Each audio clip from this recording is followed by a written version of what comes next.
Hi guys and girls, it's Russ from RussHowePTI.com. Today we're going to answer a few questions on high intensity interval training. It's becoming a very popular form of cardio training, but a lot of people come to me in the gym and ask questions about this because there's not really a lot of guidance out there on the correct forms of HIIT training for specific goals, you know. So today we're going to answer the most popular questions and hopefully help a few people out there on the YouTube page and Facebook page. We're going to cover what is high intensity interval training. Is it more effective than regular cardio for burning fat, making you fitter, and also how to work out the type of intervals you should be doing, how long the workout should be, how long the interval should be, that sort of thing. Because there's different ways of doing this stuff for different goals, okay? First of all, what is high intensity interval training? Right? A lot of people get bored with regular cardio. You ever jump on a bike or a treadmill for an hour, gets a bit dull, right? You tend to zone out. HIIT training is the opposite of that. It involves much shorter workout. It's much more challenging, and it involves switching between moderate intensity and high intensity every few minutes or less, as we'll cover later on. That constant change is much more challenging, and it burns a hell of a lot more calories and fat in less time. The main reason for doing this video, I was working in my gym the other day and a guy came up to me and he said, "Russ, is HIIT training better for burning fat?" Because what he had done is the day before he did regular cardio and the bike told him he'd burned, I think, 401 calories in his workout, and then the day he spoke to me he said, "I've just done HIIT training but the bike says I've burned 420 calories. It's not that much different. I thought HIIT training was supposed to be much better for calorie burning because it was a lot harder workout." The benefits of HIIT training aren't the same as regular cardio, you see. When you do regular cardio, you effectively pretty much stop burning calories as soon as you get off the machine. Now with HIIT training you don't. You get the main benefits after you finish your workout, okay? It's a phenomenon known as a fitness instructor, we would call this EPOC, okay? I'll give you the jargon name and I'll give you a much easier name to remember in a minute, okay? Because I don't like going through the jargon side of things, it tends to confuse people. EPOC stands for excess post-exercise oxygen consumption. I know, not very easy to remember, right? A lot of people know this effect as the afterburn effect. You may have heard it called that.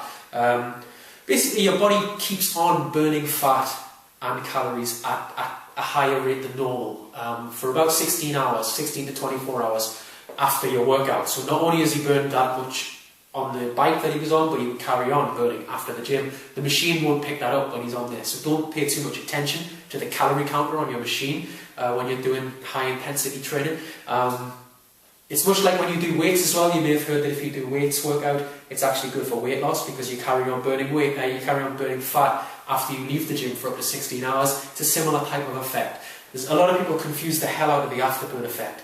You know, they'll give it a cool name and then people just wonder what the hell it is. There's so much hype around it. Basically, if you're doing high intensity interval training and you're doing compound movements with your weights like big squats, bench press, that sort of thing, you're already reaping the benefits of the afterburn effect, possibly without even knowing it, okay? It's nothing too complex. Okay, who should do HIIT training? The majority of people who are just looking to lose fat more, I guess quicker, you know, quicker. It's not easier, but it's faster, more effective, as well as athletes looking to increase their performance, okay? There's 3 proven studies on HIIT training which we want to discuss today. There's tons of different interval levels you can do. Find what works for you, but I'm going to give you the 3 proven ones which have the most research to back them up, and then you can start with these, okay? The first one, if you're an athlete looking to increase performance, the one with the most research behind it is the Tabata method. We've done a video on this on our page. Watch that if you want a bit more in depth. We're going to fly through it here though, so that we can fit the other 2 in for you guys as well. The Tabata method, Professor Tabata over in Japan in the 90s did a test for a few weeks with a group of elite athletes, increased their VO2 max, which is their cardiovascular fitness, by 28%. It's huge benefits from this, and it involves by far the hardest form of interval training out there, okay? 20 seconds maximum intensity followed by 10 seconds either rest or very low intensity. Repeat that about 8 times. It will only give you a 4-minute workout, but it will absolutely destroy you. I would recommend not doing that method unless you are already very well conditioned, because it literally just destroys you after a workout, you know. If you're one of the guys that tried it when they saw a video, I'm sure you know what I'm talking about now, right? You don't want to go back there in a hurry. But it works, as you can see from the studies, it works. And those guys as well, not only was that a 28% jump, but they were elite athletes. I mean, any bodybuilder, you know how hard they fight just for like an extra inch. When you get to elite status, small gains is expected. So to increase their fitness by 28%, it just shows how effective that training actually is, okay? Sport-specific interval training is the second type. If you're training for a sport, not necessarily all sports, because you have to bear in mind what the sport actually is. You know, for some sports, regular cardio is best, such as if you're a long-distance runner, then having long, steady-state cardio in your program would be a good idea. But the guy who was talking to me at the gym, for example, is a rower. He rows at a club, and he wanted to know a good interval program for a rowing machine because he found it a bit dull. It's not the same in the gym on a rower. So we had him doing 250-metre sprints on the rower, followed by 45 seconds push-ups on the floor next to the rower. The push and pull antagonist, it worked quite well, balanced his workout, but it absolutely killed him after 5 cycles. Burned a lot more than he normally would. And he carries on after the workout, carries on, his metabolism's higher, so he gets fitter and leaner. The third type, which we want in a bit of a rush to get to, so we can cover this one, the majority of people, they just want to lose fat. They just want to burn fat faster, right? So don't just jump on a bike and do what your friend does, okay? Because, you know, everyone's different. But to start off, the most backed up researched HIIT training studies came from Canada not so long back, where, believe it or not, the best interval technique was 4 minutes at a moderate intensity, followed by 30 seconds maximum intensity, okay? 4 minutes recovery time seems a lot, but by allowing that recovery time, it actually allowed them not only to fully recover, but to go maximum every single time, rather than 30 seconds recovery, 30 seconds all out, because you're not recovered by the time you hit the next one. And that actually brought on, I think they were doing 30-minute workouts for 6 weeks, and they had a group of people doing steady-state cardio next to them. And the steady-state cardio guys were training for over twice as long, doing over an hour. Yet the HIIT group, only doing 30-minute workouts, actually burned twice as much fat.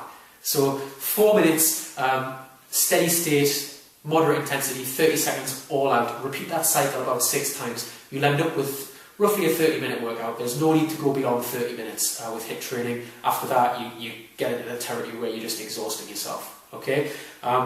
So if you just look at the start, pick one of those 3. Generally start with the third one, unless you're already in a sport-specific state, or if you're already elite, you consider yourself to be able to do the first one, the Tabatas, but the third one is fantastic. It's proven as well. Hopefully this has just helped to understand it a little bit more. I don't know, because there's a lot of confusion with HIIT training. Nobody really tells anyone any guidelines, that sort of thing. So if you go to our Facebook page, if you've got any more questions, by all means post them on there.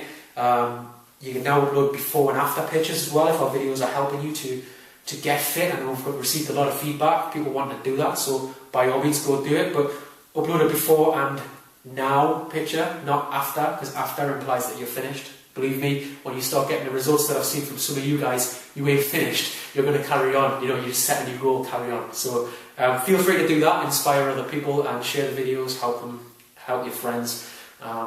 That's why we do this. Alright, thanks a lot guys, hope today's video helped, bye bye.